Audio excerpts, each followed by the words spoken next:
World war to के खत्म होते ही दो देश यानी यूएसए और यूएसआर, आज का रूस जिसे तब यूएसआर के नाम से जाना जाता था, इन दोनों देशों के बीच कोल्ड वॉर स्टार्ट हो गया। सबसे पहले ये जानिए कि कोल्ड वॉर शब्द को सबसे पहले यूज किसने किया। तो इसको सबसे पहले जॉर्ज ऑरवेल ने अपने book you and the atom bomb में यूज किया था। और कोल्ड वॉर का मतलब एक ऐसा वॉर जहां दो पावरफुल देशों के बीच डायरेक्ट मिलिट्री कॉन्फ्रंटेशन नहीं होता है, लेकिन फिर भी दोनों देश एक दूसरे को नीचा दिखाने, कमज़ोर करने और पॉलिटिकली, इकोनॉमिकली, आइडियोलॉजिकली और डिप्लोमेटिकली तरीकों से खुद को डोमिनेट करने की पूरी कोशिश करते हैं। आसान शब्दों में कहा जाए तो जैसे दो लोग दुश्मन हो लेकिन सीधे एक दूसरे से लड़ने के बजाय हर समय एक दूसरे के खिलाफ साजिश करें, अपने अपने दोस्तों का ग्रुप बनाएं, एक दूसरे की बुराई करें और हर मौके पर एक दूसरे की चाल को काटें। बस यही कोल्ड वॉर है, लेकिन ग्लोबल लेवल पर। अब इसकी शुरुआत वर्ल्ड वॉर टू के बाद ही क्यों हुई, और यहाँ तक कि वर्ल्ड वॉर वन और वर्ल्ड वॉर टू दोनों में यूएसए और यूएसआर एक ही टीम में थे। ब्रदर्स इन आर्म्स वाला सीन था। इन दोनों देशों के अलावा पहले वर्ल्ड वॉर में ग्रेट ब्रिटेन, फ्रांस और इटली थे, और इनके अलायंस यानी गठबंधन को एलाइड पावर्स कहा जाता था, जो सेंट्रल पावर्स के अगेंस्ट लड़ रहे थे। और सेंट्रल पावर्स में जर्मनी, ऑटोमन एम्पायर यानी आज का टर्की, और ऑस्ट्रिया हंगरी, जो कि अब दो अलग देश हैं, लेकिन उस समय हैब्सबर्ग एम्पायर के कंट्रोल में ये दोनों देश आते थे। तो फर्स्ट वर्ल्ड वॉर में ये दो टीम थी। फिर इसी तरह सेकेंड वर्ल्ड वॉर में एक तरफ थी एक्सिस पावर्स जिसमें जर्मनी, इटली और जापान जैसे देश शामिल थे, और वहीं दूसरी तरफ एलाइज जिसमें यूएसए और यूएसआर के अलावा यूके और फ्रांस जैसे देश शामिल थे। तो ऐसा यूएसए और यूएसआर के बीच क्या हुआ कि दोनों ने कोल्ड वॉर स्टार्ट कर दी। कोल्ड वॉर की शुरुआत होती है अमेरिका और यूएसआर के आइडियोलॉजिकल डिफरेंसेस के कारण।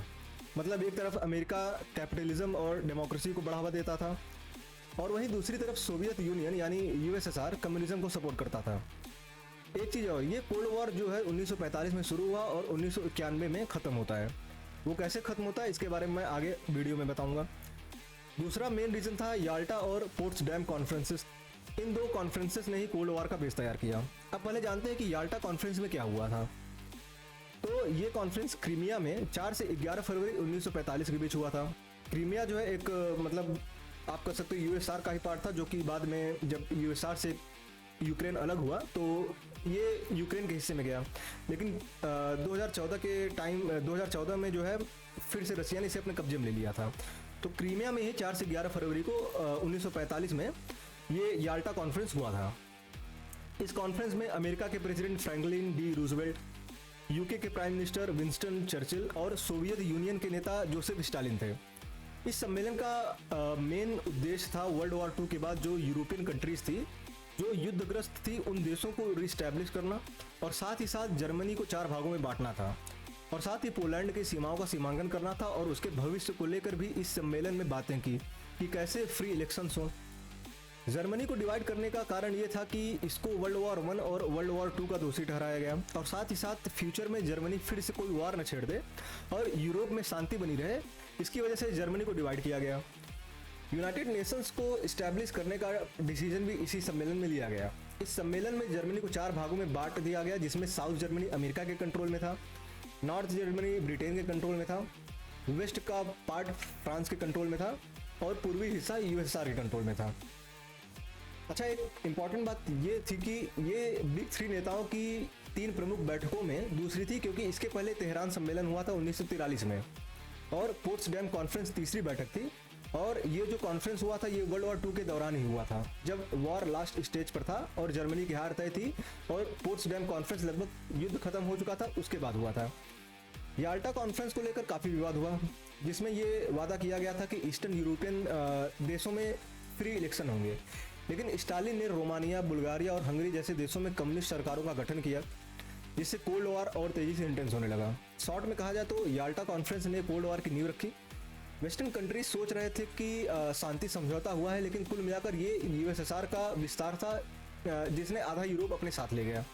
अब बात करते हैं पोट्सडैम कॉन्फ्रेंस की, जो 17 जुलाई से 2 अगस्त 1945 में हुआ, जिसमें अमेरिकी राष्ट्रपति हैरी एस ट्रूमन, यूके के प्राइम मिनिस्टर विंस्टन चर्चिल, फिर बाद में क्लेमेंट एटली ने जगह ली, और सोवियत संघ से जोसेफ स्टालिन थे। इस सम्मेलन का प्रमुख उद्देश्य याल्टा कॉन्फ्रेंस में लिए गए डिसीजंस को इम्प्लीमेंट करना था, जैसे जर्मनी को रिकंस्ट्रक्ट करना, और इसके 4 सिद्धांत थे, जैसे जर्मनी की सैन्य शक्ति को समाप्त करना, नाजी विचारधारा और प्रभाव को समाप्त करना, सत्ता का विकेंद्रीकरण करना और लोकतांत्रिक शासन प्रणाली की स्थापना करना। और साथ ही साथ जापान के आत्मसमर्पण और उसके भविष्य पर चर्चा करना था। इसी सम्मेलन में वेस्टर्न जर्मनी और ईस्टर्न जर्मनी 2 भागों में बट गया, जो पहले 4 भागों में था, और बर्लिन को भी 4 भागों में बांटा गया। जैसा कि आप मैप में देख सकते हैं, वेस्ट बर्लिन को 3 देश यानी फ्रांस, ब्रिटेन और अमेरिका कंट्रोल कर रहे थे और उनका अपना सेक्टर भी था, और बीच में बर्लिन की दीवार और दूसरी तरफ पूर्वी बर्लिन जो कि सोवियत के कंट्रोल में था। और अमेरिका ने जापान में परमाणु बम गिराया। इस कॉन्फ्रेंस में अमेरिका ने स्टालिन को न्यूक्लियर बॉम्ब के बारे में नहीं बताया था, तो इसके बाद ही हथियारों की रेस शुरू हो गई, क्योंकि इस कॉन्फ्रेंस के बाद ही अमेरिका ने जापान में न्यूक्लियर बॉम्ब गिराई थी। और याल्टा कॉन्फ्रेंस में फ्री इलेक्शन भी नहीं हुए, क्योंकि वहां पर कम्युनिस्ट सरकार का गठन हो चुका था, जिनको ईस्टर्न ब्लॉक के नाम से जाना जाने लगा। इनके ट्रीटी को वर्सा की संधि कहा जाता है। और वहीं दूसरी तरफ वेस्टर्न ब्लॉक, जिसे कैपिटलिस्ट कंट्री भी कहते थे, जिसमें अमेरिका, यूके, कनाडा, ऑस्ट्रेलिया जैसे देश शामिल थे, और बाद में कुछ और भी देश शामिल हो गए, और फिर यही वेस्टर्न ब्लॉक आगे चलकर 1949 में नेटो के नाम से जाना जाने लगता है। तो इस सम्मेलन में दोनों देशों के बीच तनाव और बढ़ गया, और इसके बाद कोल्ड वॉर और भी ज़्यादा कोल्ड हो गया। जब यूरोप 2 भागों में बट गया, जहां वेस्टर्न यूरोप को अमेरिका और ईस्टर्न यूरोप को यूएसआर लीड कर रही थी, तब विंस्टन चर्चिल ने 1946 में अमेरिका में अपने एक स्पीच में कहा, an iron curtain has descended across the continent. इसमें जो मेन लाइन है वो है आयरन कर्टेन, और टर्म विंस्टन चर्चिल ने ही दिया था कि एक लोहे की दीवार वेस्टर्न और ईस्टर्न यूरोपियन कंट्रीज के बीच खींच दी गई है। और आयरन कर्टन इसलिए बोला गया कि ईस्टर्न यूरोपियन कंट्रीज में कम्युनिज्म का विस्तार हो चुका था, और वहां की जनता के फ्रीडम ऑफ एक्सप्रेशन को दबा दिया गया था, बाहरी दुनिया से काट दिया गया था, यानी ना फ्री मीडिया, ना चुनाव, ना आवाज। फिर 12 मार्च 1947 को अमेरिकी राष्ट्रपति द्वारा प्रस्तुत एक फॉरेन पॉलिसी, जिसका नाम था ट्रूमन डॉक्ट्रिन, यानी ट्रूमन सिद्धांत, जिसका पर्पस कम्युनिज्म के विस्तार को रोकना था, और यह पॉलिसी आगे चलकर नेटो के गठन का आधार बनता है। और इस पॉलिसी को लागू करने का रीजन ये भी था कि द्वितीय विश्व युद्ध के बाद ग्रीस में गृह युद्ध चल रहा था और तुर्की पर सोवियत संघ का दबाव बढ़ रहा था। ब्रिटेन ने इन देशों को सहायता देना बंद कर दिया, जिससे अमेरिका ने हस्तक्षेप किया और $400 मिलियन की सहायता प्रदान की। और फिर 1948 में मार्शल प्लान, जो कि एक इकोनॉमिक सहायता थी उन वेस्टर्न यूरोपियन कंट्रीज के लिए जिनको वर्ल्ड वॉर 2 में काफी नुकसान हुआ था। इसे यूरोपियन रिकवरी प्रोग्राम भी कहा जाता है, जिसकी शुरुआत उस समय के अमेरिका के तत्कालीन विदेश मंत्री जॉर्ज सी मार्शल ने 5 जून 1947 को हार्वर्ड यूनिवर्सिटी में एक स्पीच के दौरान इस योजना का प्रस्ताव रखा। और साथ ही साथ सोवियत यूनियन की एक्सपेंशनिस्ट पॉलिसी यानी विस्तारवादी नीति थी। तो इन सब घटनाओं ने कोल्ड वॉर क्रिएट किया, जो आगे चलकर काफी इंटेंस होती है। जैसा कि अभी मैंने बताया कि वर्ल्ड वॉर 2 के बाद जर्मनी को 4 पार्ट में डिवाइड किया गया था, और बर्लिन जो कि पूर्वी जर्मनी में आता था, और पूर्वी जर्मनी यूएसएसआर के कब्जे में था, तो बर्लिन को भी 4 सेक्टरों में बांटा गया था। तो क्या हुआ कि 24 जून 1948 से 12 मई 1949 तक चली बर्लिन की नाकाबंदी। इस दौरान क्या हुआ कि सोवियत यूनियन ने, अच्छा एक बात और, यूएसएसआर और सोवियत यूनियन एक ही बात है। यूएसएसआर का पूरा नाम ही Union of Soviet Socialist Republics है। जब भी मैं यूएसएसआर कहूं तो आप लोग सोवियत समझिएगा, और जब भी सोवियत कहूं तो यूएसएसआर समझिएगा। सोवियत यूनियन ने वेस्ट बर्लिन, जो कि सहयोगी जो देश थे, फ्रांस, यूके और अमेरिका, इनके कंट्रोल में था। लेकिन बर्लिन जो पूरा शहर है वो पूर्वी जर्मनी में आता था, और पूर्वी जर्मनी था यूएसएसआर के कंट्रोल में। तो क्या हुआ कि वेस्ट बर्लिन के सारे रास्तों को ब्लॉक कर दिया गया था यूएसएसआर ने, और इससे 2.5 मिलियन सिविलियंस को भोजन, ईंधन और अन्य आवश्यक वस्तुओं से कट गए। सबसे पहले ये जानिए कि बर्लिन में नाकाबंदी हुई क्यों। बर्लिन का जो वेस्टर्न पार्ट था वो फ्रांस, यूके और यूएस के अंडर में तो था, लेकिन पूरा जो बर्लिन शहर है वो ईस्टर्न जर्मनी में आता था, और ईस्टर्न जर्मनी सोवियत के अंडर में था। और साथ ही साथ पूर्वी बर्लिन भी। तो क्या हुआ कि 1948 में जो मार्शल प्लान लाया गया था, उसके तहत सहयोगी देशों ने, यानी अमेरिका, फ्रांस, इंग्लैंड, इन सब ने वेस्टर्न जर्मनी और वेस्टर्न बर्लिन की आर्थिक स्थिति सुधारने के लिए डाइच मार्क करेंसी पेश की, जिससे आर्थिक स्थिरता आई। लेकिन सोवियत संघ ने इसे अपने प्रभाव क्षेत्र में इंटरफियरेंस के रूप में देखा, क्योंकि भाई बर्लिन तो पूरा ईस्टर्न जर्मनी में आता था, भले ही उसका विभाजन हुआ था। तो 24 जून 1948 को वेस्टर्न बर्लिन में सोवियत संघ ने रोड्स, रेल और वाटर रूट को भी ब्लॉक कर दिया, और पश्चिमी सहयोगियों को शहर छोड़ने के लिए मजबूर करने का प्रयास किया गया। फिर इसके जवाब में अमेरिका और ब्रिटेन ने लगभग 700 एयरक्राफ्ट का यूज करके 2,78,228 उड़ानें भरी, और इसके माध्यम से 2.3 मिलियन टन आपूर्ति खाद्य, ईंधन और अन्य आवश्यक वस्तुएं पश्चिम बर्लिन पहुंचाई गई। और इन दोनों देशों यानी अमेरिका के इस ऑपरेशन का नाम दिया गया ऑपरेशन विटल्स और इंग्लैंड ने ऑपरेशन प्लेन फेयर। फिर फाइनली 12 मई 1949 को सोवियत संघ को आर्थिक और राजनीतिक दबाव का सामना करना पड़ा, जिससे नाकाबंदी को समाप्त करना पड़ा। लेकिन एयरलिफ्ट 30 सितंबर 1949 तक जारी रहा ताकि सप्लाईज को इंश्योर किया जा सके। एक फन फैक्ट ये है कि जब ऑपरेशन चल रहा था तब अमेरिकी एयर क्रूज ने इस प्रयास को प्यार से द कैंडी बॉम्बर्स का नाम दिया, खासतौर पर गेल हैलवर्सन के कारण, जिन्होंने रुमाल में कैंडी भरकर बर्लिन के बच्चों पर गिराई थी। बर्लिन के बच्चों के लिए गिराई थी। बर्लिन ब्लॉकेड और एयरलिफ्ट कोल्ड वॉर का एक इंपॉर्टेंट इवेंट रहा है जो आइडियोलॉजिकल डिफरेंसेस और जियोग्राफिकल टेंशन को दर्शाता है। कोरियन वॉर जो कि कोल्ड वॉर की one of the important proxy war रहा है। सबसे पहले ये समझिए कि ये प्रॉक्सी वॉर होता क्या है।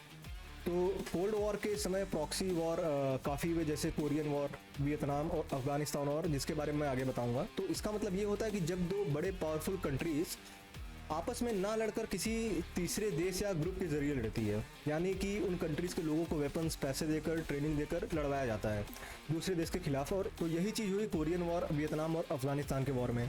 तो अब बात करते हैं कोरियन वॉर की। सबसे पहले तो कोरियन पेनिनसुला एक पूरा देश हुआ करता था, जैसा कि आप देख सकते हैं इस मैप में। बाद में वर्ल्ड वॉर 2 के खत्म होते ही कोरिया जापान के कब्जे से आज़ाद होता है और आज़ादी के साथ ही इसका विभाजन भी तय था। तो 1945 में 38 पैरेलल यानी 38 समांतर पर विभाजन होता है। 38 पैरेलल वो लाइन है जो नॉर्थ और साउथ कोरिया को दो हिस्सों में बांटता है। तो नॉर्थ कोरिया को सोवियत यूनियन का सपोर्ट था और सोवियत ने कम्युनिस्ट सरकार की स्थापना की जिसका लीडरशिप किम इल सुंग ने किया, और वहीं साउथ कोरिया को अमेरिका का सपोर्ट था। और इसके चलते साउथ कोरिया में लोकतांत्रिक सरकार की स्थापना हुई जिसका लीडरशिप सिंगमैन री ने किया। दोनों पक्षों ने पूरे कोरियाई प्रायद्वीप पर संप्रभुता का दावा किया, जिससे तनाव बढ़ा। शीत युद्ध के बढ़ते वैचारिक मतभेदों ने इस संघर्ष को और जटिल बना दिया।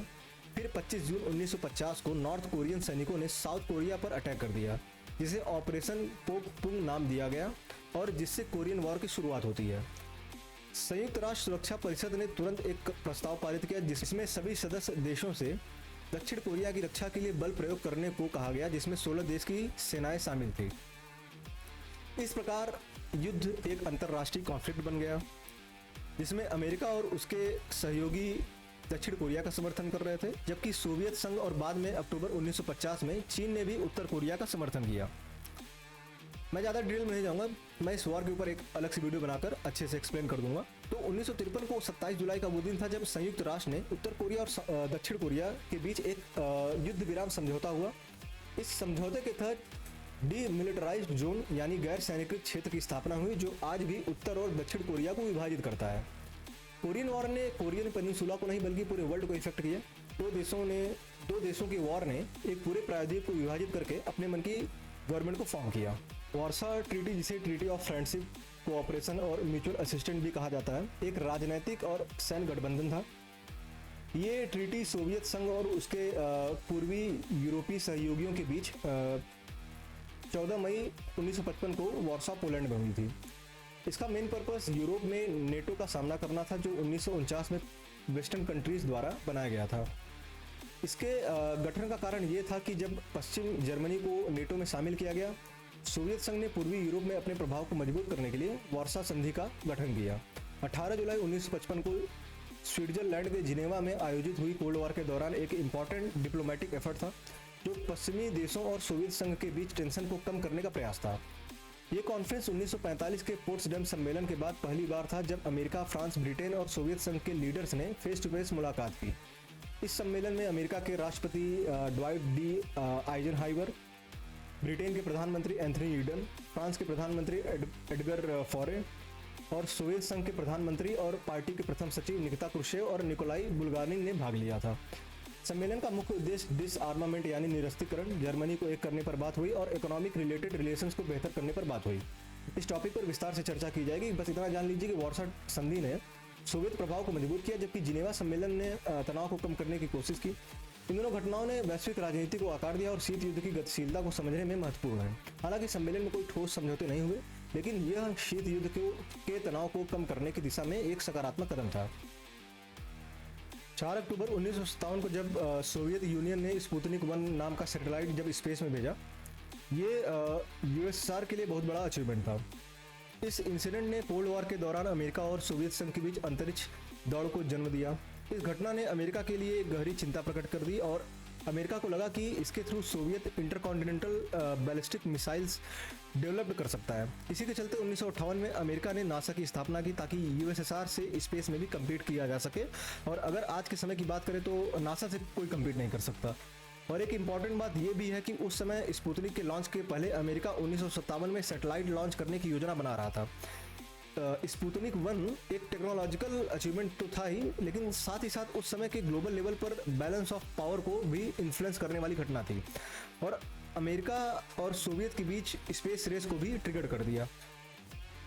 तो जैसा कि आपको पता है कि वर्ल्ड वॉर 2 में जब एलाइड देश की जीत के बाद जर्मनी को 4 पार्ट में डिवाइड किया गया, तो इस कंट्री को कौन सा पार्ट मिला, दैट आई ऑलरेडी डिस्कस्ड। तो बर्लिन की दीवार बनाने का रीज़न क्या था? 1950 के दशक में, स्पेशली 1954 से 1960 के बीच ईस्टर्न जर्मनी से काफ़ी ज़्यादा नंबर्स में लोगों ने वेस्टर्न जर्मनी की ओर माइग्रेट किया, जिसमें ज़्यादातर स्किल्ड लोग जैसे डॉक्टर्स, टीचर्स, इंजीनियर्स और भी कई बेहतर लोग थे जो बेहतर फ्यूचर के लिए वेस्ट की तरफ माइग्रेट कर रहे थे। इमिग्रेशन इतना ज़्यादा मात्रा में हो रहा था कि इसे ब्रेन ड्रेन का नाम दे दिया गया, क्योंकि इससे पूर्वी जर्मन सरकार को काफ़ी इकोनॉमिकली लॉस हो रहा था। साथ ही साथ वेस्टर्न कंट्रीज जो थी वो वेस्ट बर्लिन को पूर्वी बर्लिन में जासूसी के लिए भी यूज़ कर रही थी और माइग्रेशन तो हो ही रहा था। तो इन्हीं सबको देखते हुए सोवियत गवर्नमेंट के सपोर्ट से ईस्टर्न जर्मनी की सरकार ने 12 से 13 अगस्त की रात को ईस्टर्न और वेस्टर्न बर्लिन के बॉर्डर को बंद करने का डिसीजन लिया और फिर बर्लिन की दीवार का निर्माण होता है जो 155 किलोमीटर लंबी थी। बॉर्डर पे इतनी सख्ती से निगरानी की जाती थी कि अगर कोई दीवार ढांकने की कोशिश करे तो गोली मार दिया जाता था और इसके कारण कई लोगों की मृत्यु भी हुई, इसलिए इस एरिया को डेथ स्ट्रिप भी कहा जाता था। इस इंसिडेंट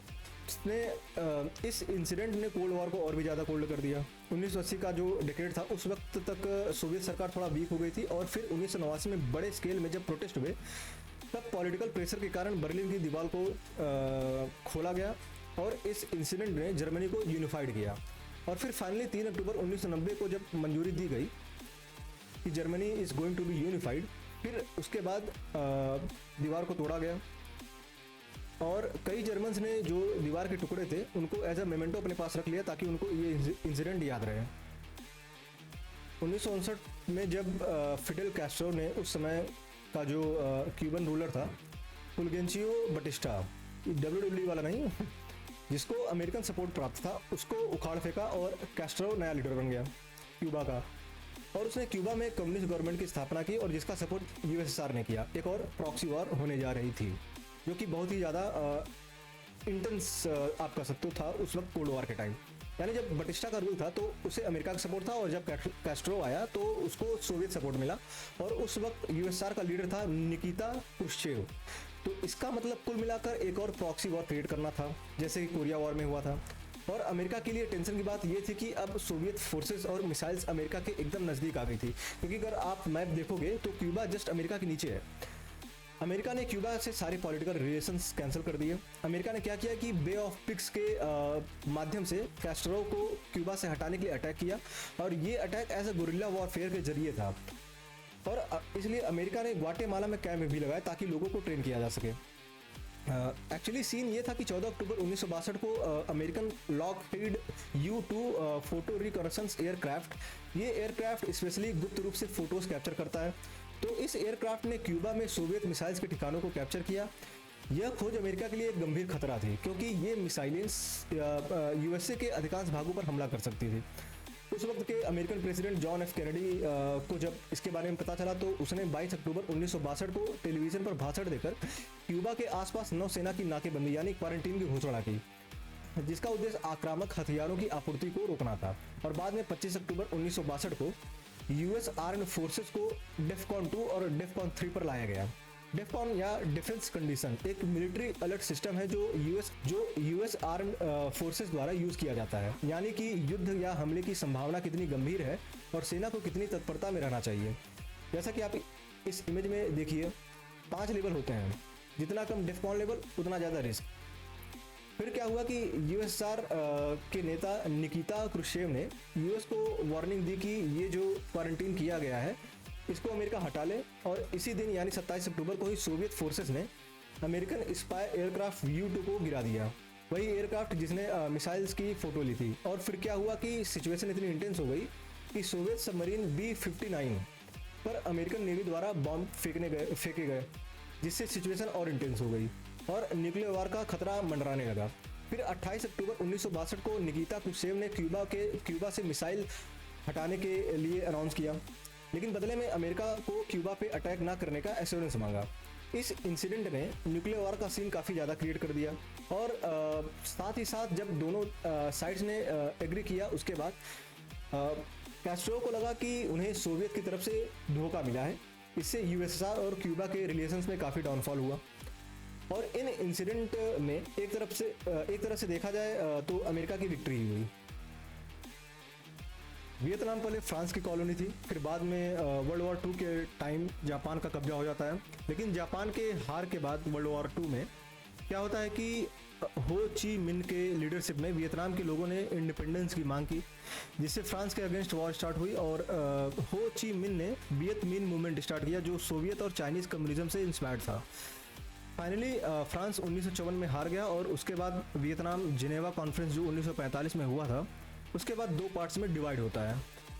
नॉर्थ वियतनाम जो कि सोवियत और चाइना के सपोर्ट से कम्युनिस्ट गवर्नमेंट रूल कर रही थी, जिसका लीडर हो ची मिन था, जिसने फ्रांस के अगेंस्ट मूवमेंट स्टार्ट की थी।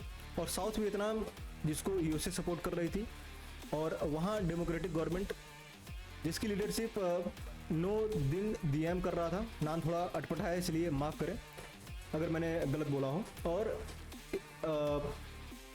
और ये जो लीडर था एक एक्सट्रीम लेवल का एंटी कम्युनिस्ट था। फिर क्या हुआ कि अमेरिका को लगा कि कहीं वियतनाम भी डोमिनो इफेक्ट से प्रभावित ना हो जाए। डोमिनो इफेक्ट का मतलब ये है कि अगर एक देश कम्युनिस्ट बनता है तो उसको फॉलो करके बाकी के देश भी कम्युनिज्म को अडॉप्ट कर लेंगे। इसलिए US ने साउथ वियतनाम को अपना सपोर्ट दिया। फिर नॉर्थ वियतनाम ने वियत कॉन्ग करके गुरिल्ला फोर्सेस के थ्रू साउथ वियतनाम में अटैक किया। काफ़ी इंसिडेंट हुए बीच में। वैसे मैं ज़्यादा डिटेल में नहीं जाऊँगा क्योंकि ये कोल्ड वॉर के ऊपर वीडियो है, और भले ही ये कोल्ड वॉर से रिलेटेड टॉपिक है, बट शॉर्ट में रखूँगा तो मतलब ठीक रहेगा। तो क्या हुआ कि जब गुरिल्ला फोर्सेस के थ्रू साउथ वियतनाम में जब अटैक करवाया गया, तो 1963 तक क्या हुआ कि जॉन एफ कैनेडी का एसेसिनेशन हुआ।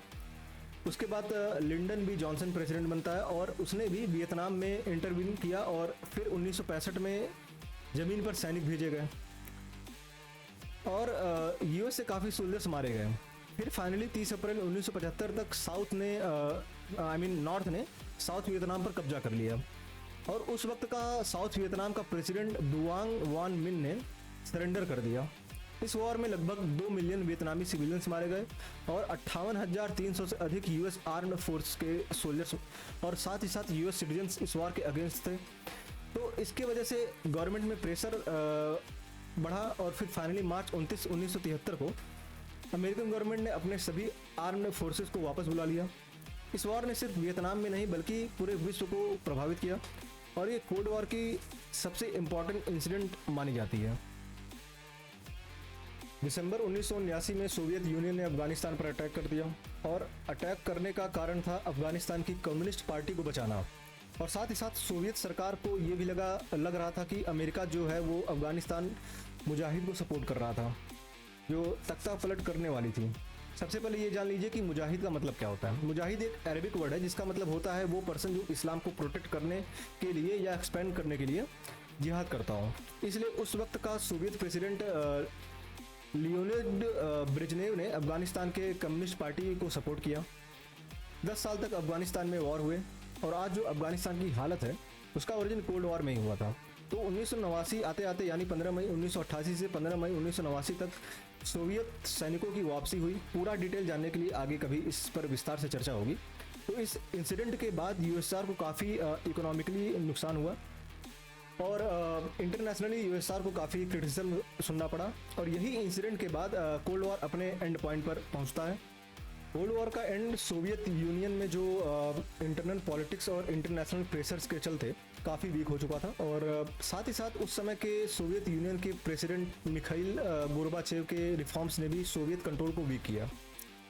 फिर क्या हुआ कि जो ईस्टर्न यूरोपियन कंट्रीज थी जैसे रोमानिया, पोलैंड, हंगरी, चेकोस्लोवाकिया, इन सब देशों में कम्युनिज्म के अगेंस्ट लोग खड़े हुए और मिखाइल ने किसी भी फोर्स का यूज़ नहीं किया।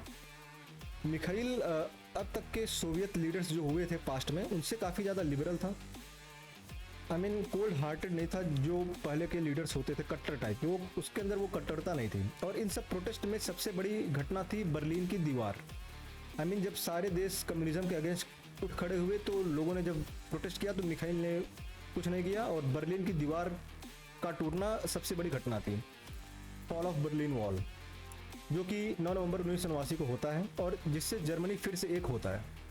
फिर अमेरिकन प्रेसिडेंट रोनाल्ड रीगन और बाद में जॉर्ज बुश ने सोवियत लीडर मिखाइल गोर्बाचेव से कई पीस एग्रीमेंट हुए और 1987 में दोनों देशों ने आईएनएफ ट्रीटी की। इस ट्रीटी के थ्रू यूनाइटेड स्टेट और सोवियत यूनियन को कुछ चीज़ें कंपलसरी थी कि जो करना ही करना था, जैसे 500 से 5500 किलोमीटर रेंज वाले अपने सभी परमाणु और पारंपरिक जमीनी आधारित बैलिस्टिक और क्रूज मिसाइलों को समाप्त करें और भविष्य में इनका कभी निर्माण या प्रयोग न करने का वचन दें। ये ट्रीटी कोल्ड वॉर के दौरान हथियारों की दौड़ को सीमित करने की दिशा में एक ऐतिहासिक कदम मानी जाती है। फिर फाइनली 1991 में सोवियत यूनियन का जब डाउनफॉल होता है और उससे 15 नए देश उभरते हैं जिनमें रसिया, यूक्रेन, ये सब देश शामिल थे और जिससे कोल्ड वॉर का एंड होता है। बिना गोली चले, बिना परमाणु बम फटे, लेकिन एक पूरी आइडियोलॉजी कम्युनिज्म और एक महाशक्ति यूएसएसआर एक इतिहास बनकर रह गई। अमेरिका अकेला सुपर पावर बन गया और शीत युद्ध की गुंजिश सिर्फ किताबों में रह गई। आज के लिए इतना ही, और अगर कहीं कुछ फैक्ट्स में गलतियां हों तो उसको आप ज़रूर कमेंट करके बताइए। तब तक के लिए धन्यवाद और मिलते हैं अगली बार।